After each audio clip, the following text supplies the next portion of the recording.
Hi, I'm Irving. You have just entered Cartertopia.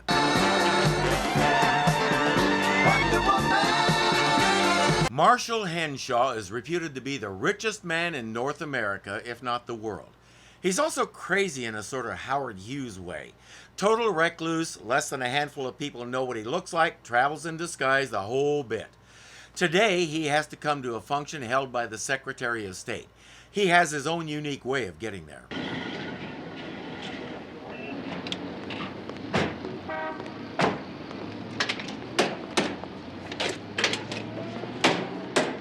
Wait for me here, boys. Henshaw? Perfect timing. That's Dunfield, the top man in Henshaw's inner circle. Inside, Henshaw isn't happy about all the people, but it goes with the territory. You have a big government contract, you do a certain amount of this crap. I salute the richest man in the Western Hemisphere. And I salute the most eminent Prime Minister of our great European friend and ally. I particularly salute the greatest scientific genius. All right. Hi, Primo. Hi, Marshall. She clearly has the same opinion. Formalities are boring. Whoever thought them up should have kept their yap shut. It is an honor, finally, to meet you in person. I understand that not too many people have done so. Well, it's not every day that something as important as Missy is bought and sold. Who is Missy, you're supposed to ask? Never mind, I'll do it for you. Who's Missy? Missile Systems Scrambler. Missy is a pet name.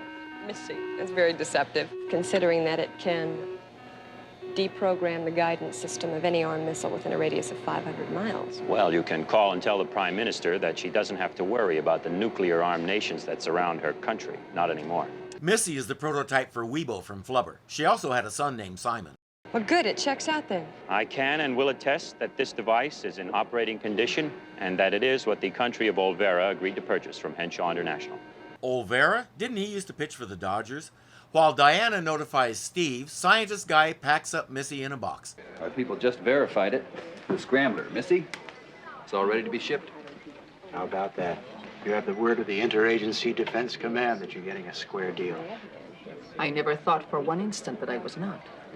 It is just that there are so many people who would stop at nothing to obtain illegally what I've just bought from you. The way we keep cutting away to Dunfield, I'm gonna guess he's one of them. There's the guy who's gonna steal it.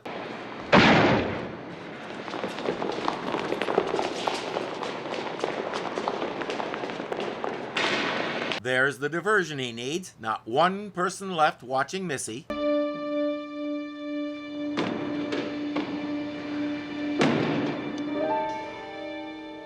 And there she goes. They load the bogus box onto a carefully guarded and disguised truck and take off, with Diana following in her own car.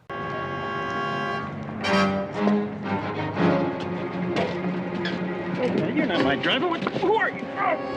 Time for the world's richest man to go for a little ride.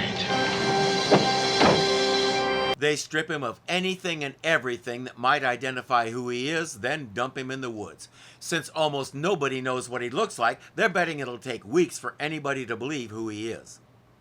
In a little shack in those woods, we meet Barney. He's found a dog and he's hoping there's a reward. Let's see, what about, Jason? What about Jason? Is that your name? Hey, Jason. Here, boy. Jason! Anybody with a dog named Jason probably has a son named Rover. Jason, good dog. That's my boy. That's my dog. Let's see, Jason. Good boy. Let's see, you're worth $50. That's dog for I get 30%. Hey! Jason! Jason, come back here! Hey! Oh, great. 30% of nothing now. I'm not sure Jason understands how this works. Well, thank you very much, mister. I just lost $50. So I'll buy you another dog. He wasn't mine. So I'll steal you one. I didn't steal him. He's a runaway. I was gonna bring him in for a reward, $50. All right. I owe you $50. Listen to the difference in the way they say it. To Henshaw, it's pocket change. Barney can barely imagine being that rich. Henshaw tries to remember what happened, but by the time he's done musing about it, Barney is pretty sure he's hooked up with a harmless nut.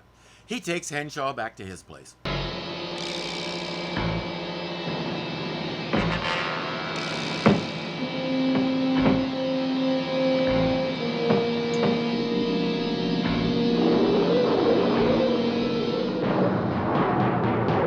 It doesn't take Diana long to see that there's something seriously wrong.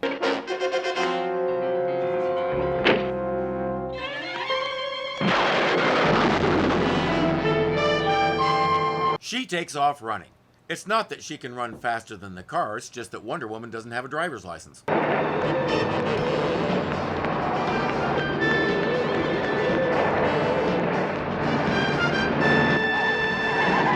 Pick one of those big clusters of bushes and plow into it.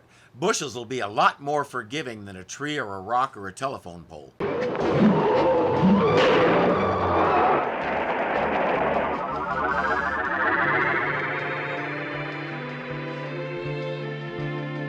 Or a cliff. The brakes went out. They told me this thing was brand new. Well, that sounds a little strange, doesn't it? Yeah.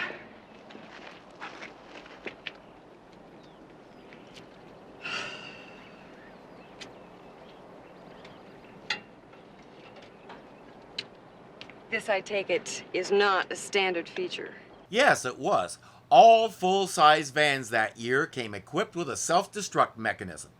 Car makers scrapped the idea fairly quickly when people kept removing the explosive and using it to pester their neighbors.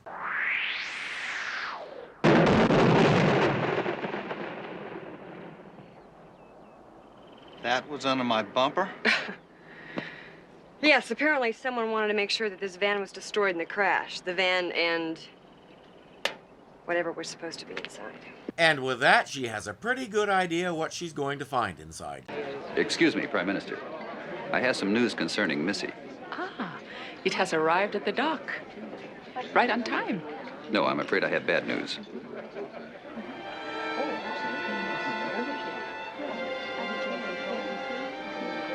They know the switch had to happen at Henshaw's factory, so Diana is headed there now. Henshaw himself is headed for the surprise of his life. What is this? What does it look like? Wait a minute, kid. I haven't got time for games. This isn't where you live? Yes, there are people in this world who weren't born with a silver spoon up their butt. I know a young couple right now who live under whatever tree they can find that might shelter them. On a good night, they might find a spot under a bridge.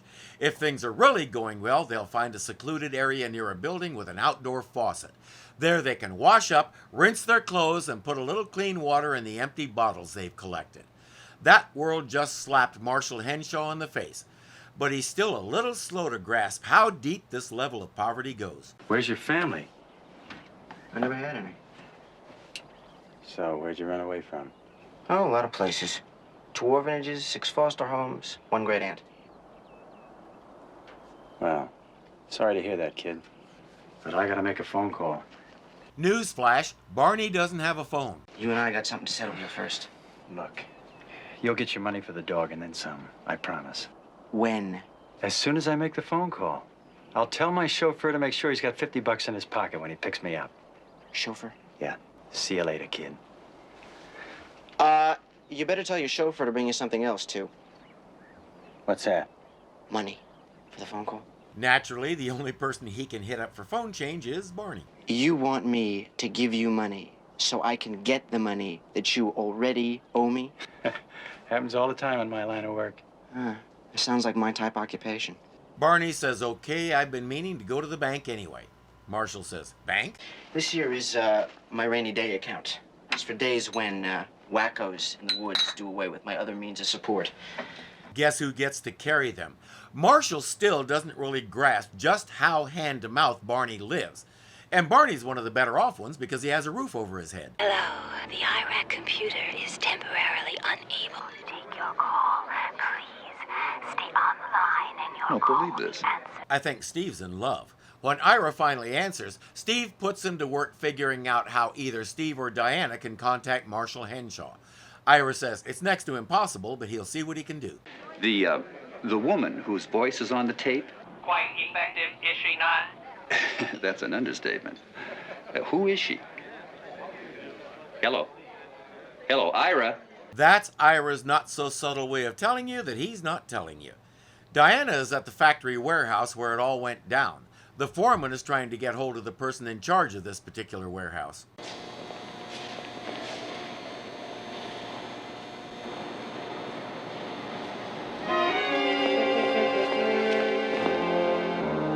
That's the trash can. Missy is still in the building, and only the wrong people know it. We made 380.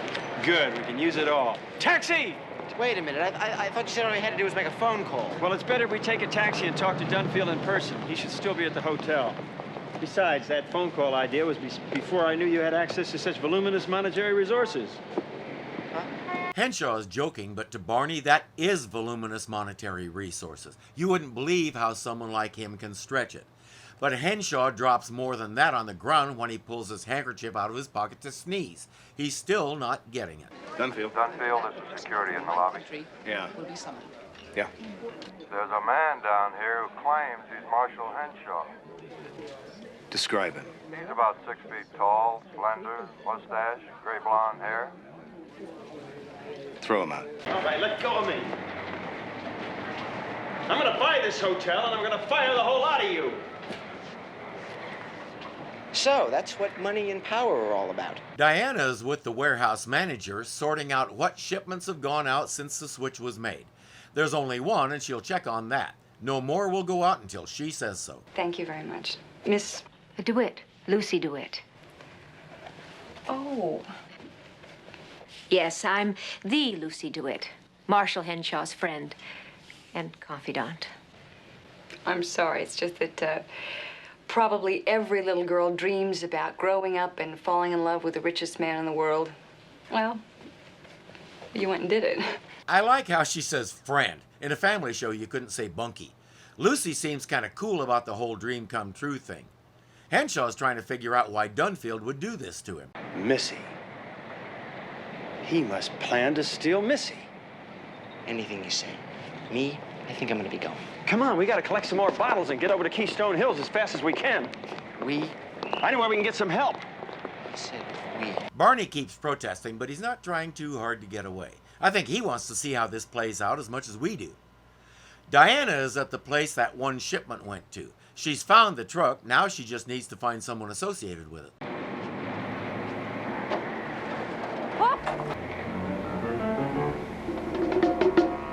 No, not you. May I speak with someone else?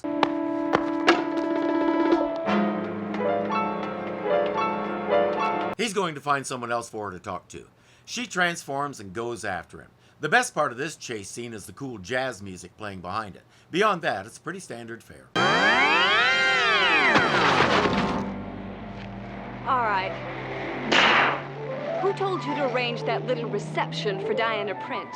He doesn't know. He gets his orders from a voice on the phone. But only one person knew Diana was going there, and that's Lucy DeWitt. By now, I'm sure she's been taken care of. And you were right not to try to remove the scrambler from the plant right away. That's what the IADC immediately thought had happened. So you think our worries are over? By tonight, we will have delivered Missy to your black market buyer and be well on our way to Switzerland. She and Dunfield are in it together. What a surprise. Lucy, I love you. The two big motivators for a betrayal like this are love and money. This one has both. Lucy is packing to get out of town when she has an unexpected visitor. Marsh, how did you get past my bodyguard? The same way I always got past your bodyguard, Lucy. Let me in. I gotta tell you what happened. He introduces Barney and starts telling the story, but notices the suitcase. Where are you going? Chicago for the weekend. My mother's sick. Your parents are in Europe on vacation. You told me that yourself. Well, they came back early because Mom is sick. Even she doesn't believe that one. Try this. They're still in Europe, but Mother is sick, so I have to go to Chicago to catch an international flight because Dulles doesn't have any flights that go to Baloney You and Dunfield? You're in this together? Why, Lucy? Oh, Marsh. We were taking each other for a ride. You were the world's richest man to me, and I was some kind of commodity to you. I think we know what's on Barney's mind. That's not true. Yes, it is. You just never stop to think about it. She says, leave before I call the guard. They may as well. There's nothing more to be done here anyway. They're gonna get away with this. The richest man in the world, and I can't lift a finger to stop them. Would these help? You're a regular delinquent. I don't like her very much. I wonder why. Marshall gave her that car last year, so he's not stealing it, he's just taking it back. That's my conclusion, not his. I doubt he thought it through that far. He has other things on his mind. Come on, Barney, we're gonna get to my factory and talk to the only other person in the state of California who knows I'm Marshall Henshaw. Thank heavens he refused to retire at 65. Who is that, you might ask? We'll keep asking because, spoiler, we never find out. This mystery person is instantly forgotten once they get to the factory. As they leave, Lucy tells her bodyguard Mike to follow them and report their movements. Oh, and that car he gave Lucy?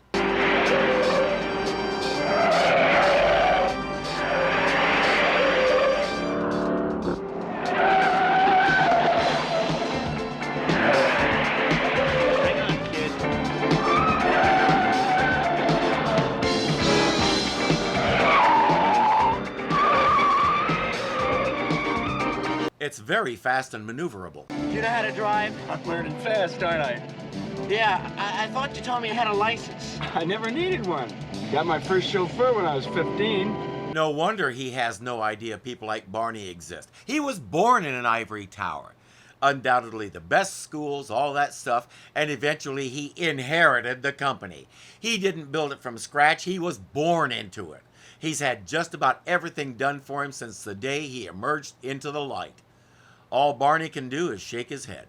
I'm right there with him.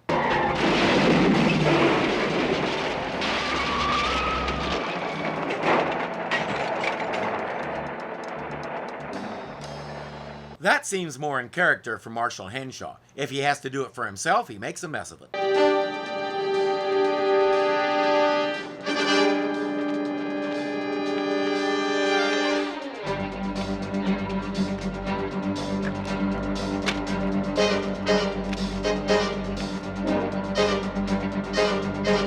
Subtle, Mike. Nobody suspects a thing. Diana comes along and offers to help. They ask for a ride. I'm really in a hurry, so why don't I drop you off at the nearest phone? Fine. How are our finances holding up? You've really fallen onto hard times, haven't you? You wouldn't believe me if I told you. If you found out who she is, you just might. But he's too busy to learn his benefactor's name or the fact that she's an IADC agent. Marshall Henshaw is very good at one thing: hustling people. They stop at a place with a payphone. Mike pulls in to watch. There was some woman, a real looker. Describe her. A brunette, about 5'10", like I said, a real looker. Wearing a plaid suit, gray hat, and red-colored turtleneck? Yeah. I should have known we were in trouble when I didn't hear from anyone out at Norfolk. You've just described the IADC agent who was in here before perfectly. Henshaw tries the phone, but needs more change. Lady, would you come and help me, please? Just for a minute, huh? Come on.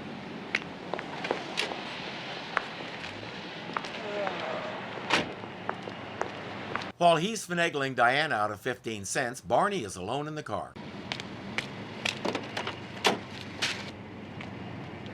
The phone line is busy. Diana can't wait anymore, so she gives him a handful of change and goes back to the car. Hey, looks like your friend left.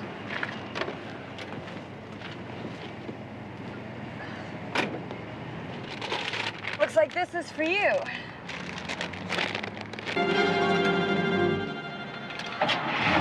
Bad news? The worst. He won't shoot her, of course, but he will carjack her. Listen, buddy. Look, lady, you're not going to believe this, but my name is Marshall Henshaw. You're Marshall Henshaw? Like I said, I haven't got time for explanations or nitwit telephone operators. Chances are they've taken that kid out to my factory. Okay, now listen. If it's any consolation to you, lady, I was supposed to use this on you. And if he would shut up for 1 second, he might find out that she can bring the full force of the IADC to bear to help him. but shutting up isn't his style. And Diana can manage to say just about anything in the English language except, "I'm an IADC agent."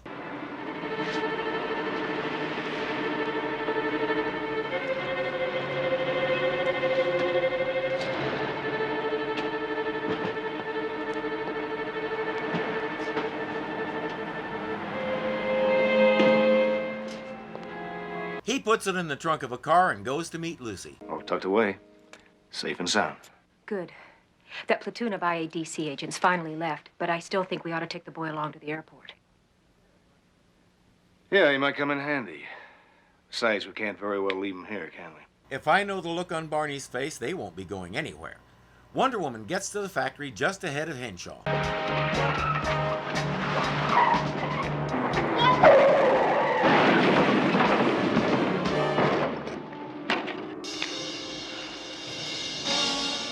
Is that the only way he knows to stop a car? I'll pay. I don't believe you. Come on, you gotta help me. As I said, he's really good at hustling people, even Wonder Woman.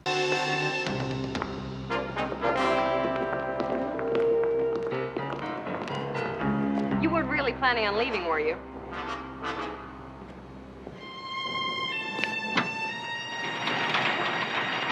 I didn't think so. Mike tries the requisite 2 gunshots, then they call out some more goons.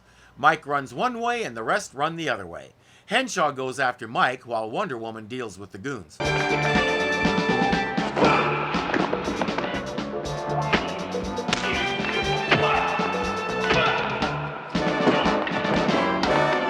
It's nice to see her actually hitting bad guys. You may recall in the first season all she did was throw them around. This season it's clear Diana Prince took some self-defense training and Wonder Woman is getting a lot of mileage out of it.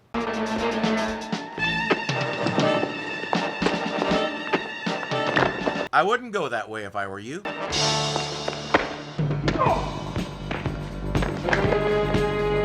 Either Mike has a glass jaw or Marshall Henshaw hits a lot harder than Wonder Woman does. Don't ask me how he got up there.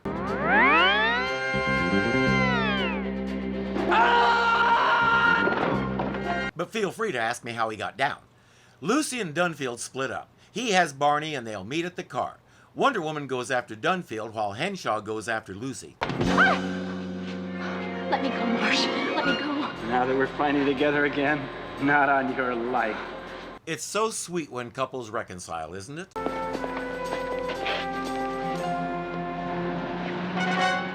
Look into these.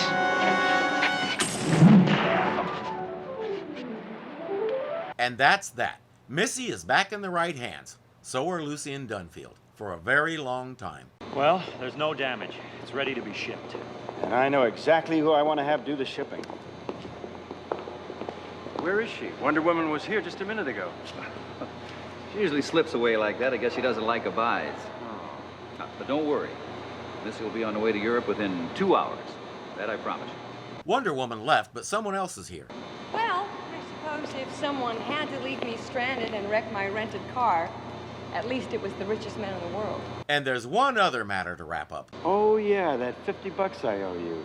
Listen, kid, I've been thinking about that, and I'd like to pay you back in installments, like a weekly allowance. No kidding. No kidding. Of course, it'd mean you have to give up that palace of yours in the woods. No kidding. No kidding. All together now? Aww. As if we didn't see it coming the first time they met. It's just like the girl from Islandia. We knew what was going to happen the first time Simon Penrose saw Amadonna in the water. When Henshaw saw how Barney lived, that cemented it. No way would Barney be living there by the end of the episode. They telegraphed it from the very beginning. And that's okay. We like a story with a happy ending. We like it when the lonely bachelor adopts the lost kid and 2 abandoned souls find each other. It strikes a chord in us. And we don't even mind that they've used it before because this was a captivating story. About the only part that gives me trouble is Missy and what it can do. If it's that powerful and can shut down an enemy country's nuclear capability, give it to everybody. Make nuclear weapons obsolete. Why are we only selling it to one country that used to pitch for the Dodgers? This thing needs to be global. A defense system that could just turn the missiles off could be a big step toward world peace. But world peace would mean Henshaw International would have to start making something besides weapons. And that'd be way too much work. It'd also cut into profits, and we can't have that. And by the way, we're still at the height of the Cold War. Are we keeping one of those things for ourselves? Seems like it might be a good idea. I'm Irving, and you are now exiting Cartertopia.